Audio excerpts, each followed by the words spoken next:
नमस्ते। थर्ड आई में आपका स्वागत है। आज शुक्रवार है और शुक्रवार को हम लोग थोड़े आंकड़ों की बात करते हैं। मैं कई बार ये जब एनालिसिस करता हूं तो आपको लगता होगा कि जब भाई इतनी अच्छी स्थिति है कांग्रेस की या बीजेपी की, उतनी अच्छी स्थिति नहीं है, तो ये होता क्या है। देखिए, एनालिसिस एक बात है और बालाकोट, पुलवामा और जैसा सतपाल मलिक साहब कह रहे हैं कि कोई बड़ा काम करके वो वोट को प्रभावित करना एक अलग बात है। ऑन ग्राउंड, जिसको मेरे साथी कहते हैं कि ये डेटा क्या कहता है और उसकी बेसिस पे जो एनालिसिस होती है वो हम आपके साथ बातचीत कर रहे हैं। मैं हरदम 3 अलग अलग जोग्राफिकल एरिया में देश को बांटते हैं और उससे पहले एक मेरा फिर से आपको 28 स्टेट, 8 यूनियन टेरिटरीज, कुल 36, 28 स्टेट के बाद 3 यूनियन टेरिटरीज में विधानसभा भी, तो कुल 31 विधानसभाएं। अब इन 31 विधानसभाओं में जहां इलेक्शन विधानसभा का भी होता है, लोकसभा का भी होता है, उसको लेके हम लोग को 2024 में किसकी स्थिति क्या रहेगी इस पे बात करेंगे। देखिए, एक जनरल इंप्रेशन तो ये है कि आएगा तो मोदी ही, बीजेपी ने पूरा परचम फैला दिया है पूरे देश के ऊपर, हर जगह बीजेपी, मोदी जी सारे इलेक्शन जीतते जा रहे हैं, मोदी जी के नाम पे लोग वोट दे रहे हैं, इस तरह का एक जनरल परसेप्शन बना हुआ है। लेकिन ये कोई भारत जोड़ो यात्रा के बाद की बात मैं नहीं कह रहा हूं। मैं बात तब से कर रहा हूं कि अगर आप जनरल हार्डकोर, ना भारत जोड़ो यात्रा का उससे कोई मतलब है, ना कर्नाटका विन का है, अगर आप बिल्कुल कोल्ड डेटा की बात करें तो देखिए क्या स्थिति निकलती है। मैं 8 स्टेट जो 7 सिस्टर्स और एक नॉर्थ ईस्ट की जो स्टेट सिक्किम है, ये 8 स्टेट एक कैटेगरी हो गई। 8 स्टेट जो टेक्निकली वो दक्षिण की स्टेट नहीं है क्योंकि उसमें मुंबई और गोवा भी आता है, विंध्यास के नीचे की स्टेट ले लीजिए तो केरल, कर्नाटका, तमिलनाडु, आंध्र प्रदेश, तेलंगाना, पुडुचेरी, महाराष्ट्र और गोवा, ये 8 स्टेट को एक कैटेगरी कर लीजिए। उसको दक्षिण पश्चिम बोल लीजिए, लेकिन वो एक है। तो 8 स्टेट नॉर्थ ईस्ट, 8 स्टेट दक्षिण, हो गई 16।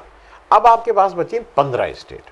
ये 15 स्टेट शुरू होंगी जम्मू कश्मीर से, नीचे आएंगी मध्य प्रदेश तक, पश्चिम में ये जाएंगी गुजरात और पूरब में ये जाएंगी, ईस्ट में ये जाएंगी वेस्ट बंगाल तक। इसमें हिंदी हार्टलैंड है और बाकी वो स्टेट जहाँ पे नॉन बीजेपी भी रूल कर रहे हैं, बीजेपी भी रूल कर रहे हैं, मैं उनकी बात कर रहा हूँ। तो सबसे पहले नॉर्थ ईस्ट की बात इसलिए कर लें कि नॉर्थ ईस्ट की बात करके आपको उसको अलग कर लेंगे और फिर आपको स्पेसिफिक डेटा बताएंगे।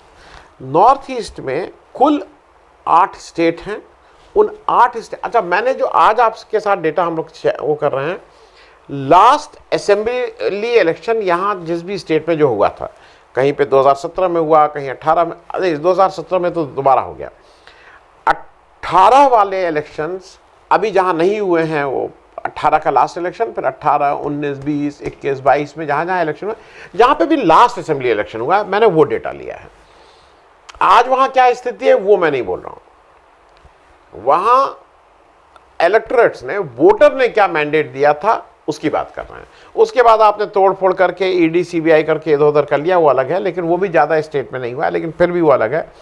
वोटर का जनमत क्या था, मैं उसकी बात कर रहा हूँ। तो आज जब आप देखते हैं तो 8 नॉर्थ ईस्ट की स्टेट में 3 स्टेट में बीजेपी को क्लियर कट मैंडेट मिला था रूल करने का। अरुणाचल, मणिपुर और त्रिपुरा, यहाँ पे बीजेपी ने ही चुनाव जीता, फुल मेजॉरिटी के साथ जीता। तो इन 8 में से 3 स्टेट ये निकल गए। अब बची 5। उन 5 में बीजेपी ऐसा कहती है कि एनडीए की सरकार है। इन 5 में एनडीए की सरकार है। अब एनडीए की इन 5 में से एक आसाम निकाल दीजिए। उसके बाद जो 4 स्टेट हैं उसमें स्थिति क्या है ये समझ लीजिए।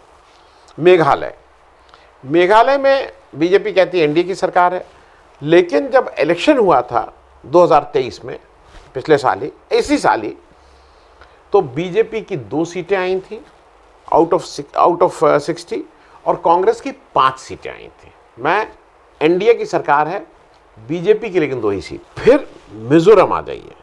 मिजोरम में 40 सीट हैं। लास्ट इलेक्शन 2018 में हुआ था और अब ये जो तेलंगाना, छत्तीसगढ़, राजस्थान के साथ अब उसका फिर इलेक्शन होना है।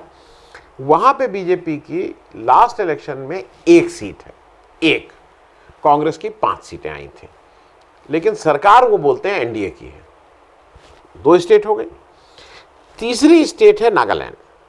नागालैंड में अभी इस साल या पिछले साल इलेक्शन हुआ, वहाँ पे भी एनडीए की सरकार।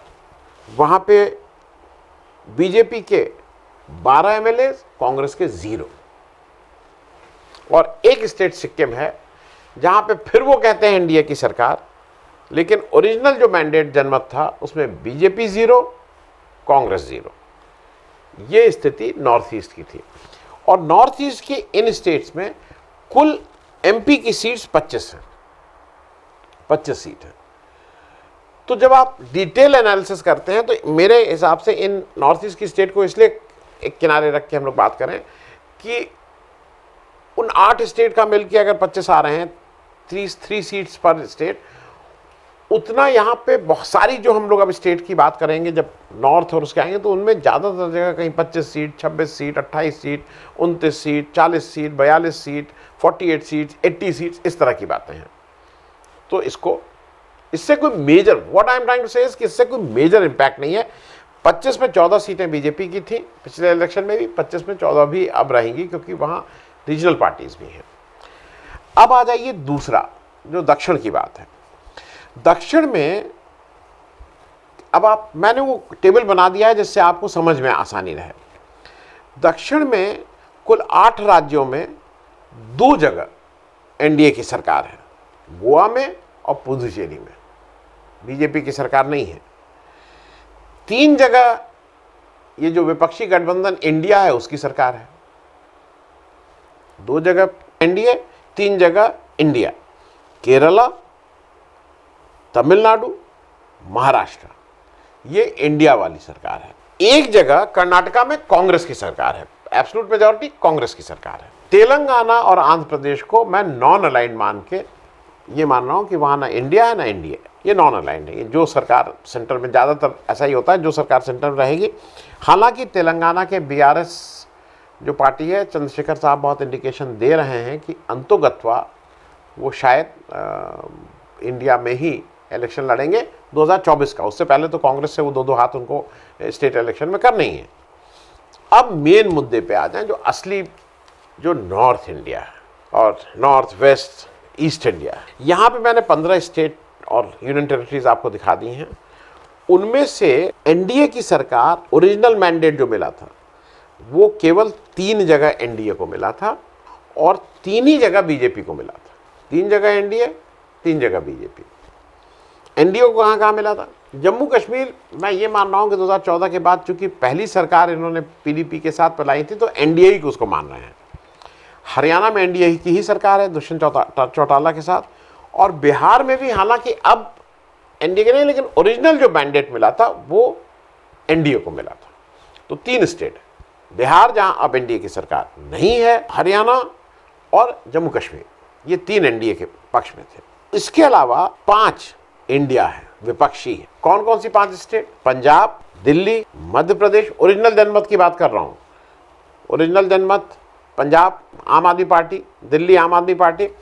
मध्य प्रदेश को भी मैं इंडिया मान रहा हूं, कांग्रेस नहीं गिन रहा हूं ओरिजिनल जनपद, क्योंकि 114 ही सीटें मिली थी, वो एब्सोल्यूट मेजॉरिटी से 3-4 शॉर्ट थे, तो वो भी इंडिया ही मान के चली, क्योंकि उन्होंने फिर और लोगों के साथ मदद से बनाई थी। झारखंड इंडिया और वेस्ट बंगाल भी इंडिया के साथ, मतलब विपक्षी सरकार बनी हुई है, ममता जी, तृणमूल कांग्रेस। अब इस लिस्ट में आप देखेंगे कि 3 जगह बीजेपी की एब्सोल्यूट मेजॉरिटी की सरकार है, जो ओरिजिनल मैंडेट उत्तराखंड, गुजरात और उत्तर प्रदेश।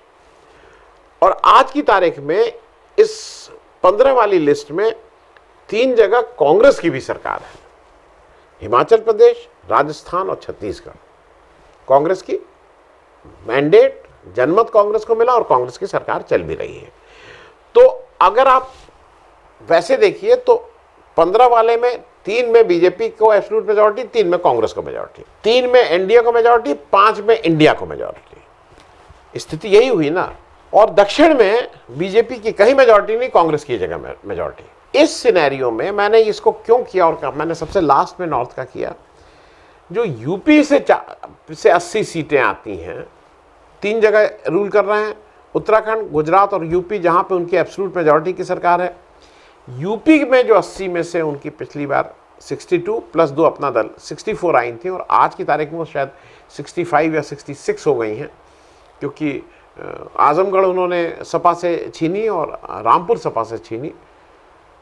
तो आज बीजेपी के लिए आवश्यक है कि वो यूपी को बचा के रखे, और इसीलिए आप देख रहे होंगे कि प्रधानमंत्री जी बेचैन हैं, अलग अलग मीटिंग कर रहे हैं, एनडीए की कर रहे हैं, यूपी के 2 फैक्शन में बीजेपी के एमपीज को बुला के बात कर रहे हैं क्या करना है क्या नहीं करना है। इसलिए क्योंकि अगर यूपी में बीजेपी अपना ये परफॉर्मेंस 60, 64, 65 का रिपीट नहीं की, तो बीजेपी इस लॉस को, यूपी के लॉस को कहीं से कवर करने की स्थिति में नहीं है। It is just not possible.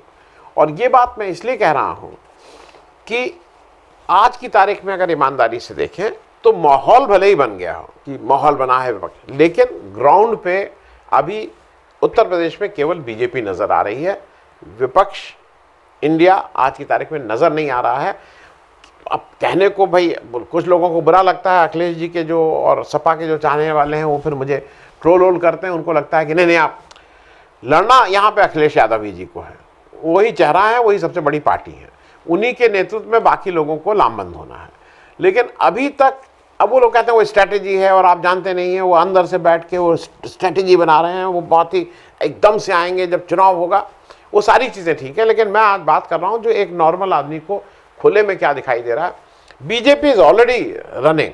BJP अपने विधानसभा से लेके एक उसको जो कल पुर्जे हैं उसको टाइट करने में, मशीनरी को चकाचक करने में लगी हुई है, इधर से कुछ नहीं है।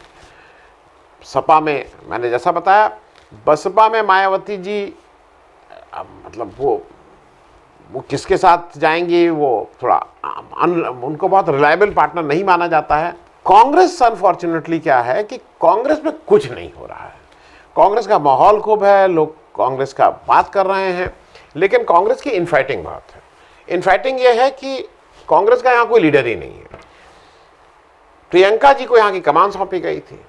प्रियंका जी अपने 2 साथियों को यहाँ छोड़ गई हैं जो नेता नहीं हैं, जो मैनेजर साहब लोग हैं। वो मैनेजर साहब का यही है कि किसी ज़माने में वो छात्र यूनियन के बड़े वो रहे थे, लेकिन अब वो नेता के तौर पे नहीं है, अब वो मैनेज करते हैं। इनको बना दो, इनको काट दो, इनको ले आओ, इनको वो कर दो। और सोने में सुहागा ये है कि जो अभी अध्यक्ष बनाए गए हैं खाबरी जी, वो भी आयातित हैं। और मेरी आज सुबह किसी सीनियर कांग्रेस वाले से बात हो रही थी जो ईस्टर्न यूपी में हैं, और उन्होंने कम से कम 50 वर्ष कांग्रेस के साथ लगाए हैं, कांग्रेस में ही हैं। वो कह रहे थे हमारी अकेली पार्टी है जो इंपोर्टेड नेताओं को तुरंत स्थान दे देती है। और उन्होंने नाम लिए वर्किंग प्रेसिडेंट में, उन्होंने कहा नकुल दुबे और ये जितने लोग हैं, ये सब लोग बाहर से आए, उनको फटाफट यहाँ कहने लगा बीजेपी का यही है, आपको लाके हेमंता बिस्वा शर्मा को चीफ मिनिस्टर बना देंगे, संगठन में जगह नहीं मिलेगी। जनरल सेक्रेटरी ये सब नहीं बनेंगे आप। बाकी आप आइए, आप चीफ मिनिस्टर बन जाइए, उधर कुछ बन जाइए, लेकिन संगठन में नहीं। कहना हमारे यहाँ संगठन में ही बाहर वाले इस समय हावी हैं, जो कांग्रेस के पुराने लोग हैं उसमें कोई भी संगठन में नहीं है। अब कुछ लोगों का कहना है भाई ये स्थिति क्यों है, दबी जबान से क्या लोग दबी जबान से कहते हैं कि इस सारी हालात के लिए भाई प्रियंका गांधी जिम्मेदार हैं, क्योंकि प्रियंका गांधी ने अगर यहाँ की कमान संभाली थी तो उसके बाद अगर ख़राब परफॉर्मेंस भी हुआ था तो उसके बाद उनको यहाँ आके रहना चाहिए था। लेकिन विधानसभा इलेक्शन के बाद प्रियंका गांधी की मतलब कुछ भी एक्टिव नहीं रही है, टोटल इनएक्टिव हो गई उत्तर प्रदेश के रेफरेंस में। वो हिमाचल में बहुत एक्टिव हैं, वो कर्नाटका में बहुत एक्टिव थी, वो तेलंगाना एक्टिव हैं, वो लेकिन उत्तर प्रदेश नहीं आ रही हैं। और मुझे ऐसा लगता है कि उत्तर प्रदेश से जितनी जल्दी, क्योंकि कांग्रेस हो सकता है, कांग्रेस का ऐसा नहीं कि कांग्रेस में सब लोग आ जाएंगे, बहुत फोकस कर देंगे तो कोई कांग्रेस की 80 में 40 सीट आ जाएंगी। कांग्रेस आज एक डिसेंट डबल डिजिट भी दूर की बात है। अगर कांग्रेस 15-20 सीट पे मजबूती से भी लड़ जाए तो माहौल ऐसा बना देगी कि उसकी वजह से जो विपक्ष है उसको एक जनरल माहौल, एक जिसको कहते हैं ना फ्लिप, एक उसको एक ताकत मिलेगी, एक स्टार्ट मिलेगा ठीक से इलेक्शन लड़ने के लिए। ग्राउंड पे सपा की वोट ज़्यादा है इसमें आज की तारीख में, लेकिन अगर कांग्रेस के साथ सपा मिलकर लड़ती है, मतलब इंडिया एक होकर लड़ती है, जिसकी संभावनाएं हैं, तो माहौल बनाने का काम तो कांग्रेस ज्यादा करेगी, इसमें कहीं कोई दो राय नहीं, क्योंकि ऑल इंडिया बेसिस पे कांग्रेस की बात है। आज जहां राहुल गांधी आज जहां खड़े हो गए हैं एज नेता, उनके आसपास कोई नेता नहीं है और वो ठोस धरातल पे हैं, and he has earned it. अब आज की तारीख में कोई कुछ उसका माखौल उड़ाए, लेकिन वो लगातार अपनी प्रिविलेज फैमिली वाली बात या राज परिवार वाली बात या इस तरह की बातें जो उनके ऊपर बीजेपी या उनके विरोधी लगाते हैं, उसको तोड़ रहे हैं। वो ट्रक वाले के साथ बैठ रहे हैं, वो सब्जी मंडी जा रहे हैं, वो कारखाने में मोटरसाइकिल मिस्त्री के साथ बैठ रहे हैं, वो उन सारे लोगों के साथ बैठ रहे हैं जिनके साथ ये जो सो कॉल्ड कि मैंने तो बहुत गरीबी से मैं आया हूं, उन गरीबियों की तरफ देख भी नहीं रहे हैं वो नेता। तो राजीव गांधी अपने को ठीक से कनेक्ट कर रहे हैं। ये बात मैं आप इसलिए ये कह रहा हूं कि जितनी जल्दी विपक्ष के, खास करके सपा के नेता अखिलेश यादव जी और कांग्रेस के नेताओं को जितनी जल्दी समझ में आ जाएगा कि उत्तर प्रदेश में आपको लड़ते हुए दिखना है, आप कितना जीतेंगे कितना हारेंगे वो बात की बात है, लेकिन लोगों को लगे कि आप भी मैदान में हो और आप भी चुनौती दे रहे हैं बीजेपी को, तब माहौल बन सकता है। अगर यूपी ठीक से लड़ते हुए दिखाई देंगे तो उसका इफेक्ट पूरे देश में होगा। और अगर आप यूपी ऐसे ही दिखाई देंगे, मुझे ठीक से याद है 2014 में अरविंद केजरीवाल बनारस लड़ने आए थे, बिल्कुल आउटसाइडर एक तरह से, लेकिन माहौल ऐसा बना दिया था कि फिर मोदी जी को फंसा तो दिया था। मोदी जी लास्ट के 3-4 दिन बनारस उनको बैठना पड़ा था। 2022 के इलेक्शन में भी जो विधानसभा का इलेक्शन था, माहौल इतना बना दिया था कि फिर अंत के रात के लास्ट के 3-4 दिन प्रधानमंत्री जी को डेरा डालना ही पड़ा था बनारस में। तो मैं ये बात इसलिए कह रहा हूँ कि ये समय अब कम है और जितनी जल्दी, और ग्राउंड पे अगर आप देख लें तो बराबर की बात है। 15 स्टेट में 3 जगह बीजेपी, 3 जगह कांग्रेस, 5 जगह इंडिया, 3 जगह एनडीए। जो दक्षिण के राज्य हैं 1 जगह कांग्रेस, 2 जगह एनडीए, 3 जगह इंडिया। हर जगह वो है। नॉर्थ ईस्ट में बस बीजेपी कह सकती है कि मैं आगे हूँ, और उसमें भी वो जो एनडीए बोलते हैं तो कहीं 2 सीट, कहीं 1 सीट, कहीं 0 सीट, और उसको भी वो एनडीए की सरकार बताते हैं। तो थोड़ा ग्राउंड रियलिटी जो है उसको देख लें तो स्थिति वैसी मजबूत अब बीजेपी की नहीं रह गई है जैसा कहते हैं। बहुत बहुत धन्यवाद। Thank you so much.